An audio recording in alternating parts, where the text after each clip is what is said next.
ပြောပြီးပြီးချင်းထွက်သွားတဲ့ဆူနာတဲ့ကိုဘာမှမသိရသေးတဲ့ရှီခါမာရုကသူမအားဘူးလို့ပဲပြောနေတဲ့အတွက်ဆာကူရာကဘာမှထပ်မပြောပဲလှုပ်ပေးလိုက်ပါလို့ဝင်ပြောလိုက်ရပါတယ်အရင်ထက်ပိုလာလာတယ်ဆိုတဲ့နှာဘူးဆက်ဆန်စကားတွေကိုနိုဟာကိုတစ္ဆာဖောက်ဖို့ကြိုးစားရတယ်သူကိုယ်တိုင်တတ်မယ်လို့ပြောခဲ့တဲ့စကားလုံးတွေလောင်းကစားမှာအမြဲရှုံးတတ်တာကြောင့်သူတင်မဲ့ဘက်ကလောင်းလို့ပြောရင်းနဲ့စနောက်ခဲ့တဲ့ပြောင်းချောချောအပြုတ်မှုတွေနဲ့ဘာကုန်းမှအလေးနဲ့မထားပဲပေါ်တော်တော်ပုံစံနဲ့နေတတ်တဲ့ဂျီရွာကြီးရဆိုတဲ့ကောင်လေးအတွက်ဆူနာတဲ့ကလည်းမျက်ရည်တွေခိုးကျနေပြီးအယူကောင်လိုစိတ်ထဲကနေပြောနေခဲ့ပါတယ်အဲ့အချိန်မှာဘယ်တော့မှစီကားတဲ့ဘူးချင်းမရှိတဲ့အခန်းလေးတစ်ခုကလည်းပုံမှန်ထက်ပိုပြီးတိတ်ဆိတ်နေရကြောင်းရင်နှွေးထဲထားတဲ့အသင်စားရာမန်ဘူးလေးကိုထားခဲ့ပြီးနာရူတိုကအခန်းပြင်ကိုထွက်လာခဲ့ပါတယ်ရွာထဲမှာရှောက်သွားနေရင်းနဲ့လည်း24နာရီစတိုးဆိုင်တစ်ခုကနေနှစ်ခုခွဲလို့ရတဲ့ရေခဲချောင်းလေးဝယ်ခဲ့ပေမဲ့အတူစားပြီးမဲ့နောက်တစ်ယောက်မရှိတော့တာကြောင့်လက်ထဲမှာကင်ထိုင်းရင်းနဲ့ပဲတဖြည်းဖြည်းအရေးပြောလာခဲ့ပါတယ်မြေပေါ်ကိုကျလာတဲ့ရေစက်တွေကလည်းရေခဲချောင်းကလာစီးကျလာတဲ့မျက်ရည်တွေလာခွဲခြားလို့မရပဲဖြစ်နေတဲ့အချိန်မှာ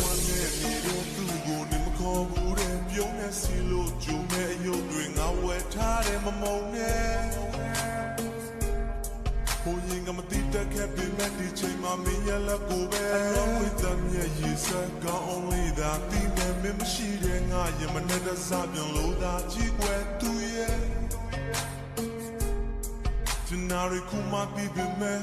Ming, I should be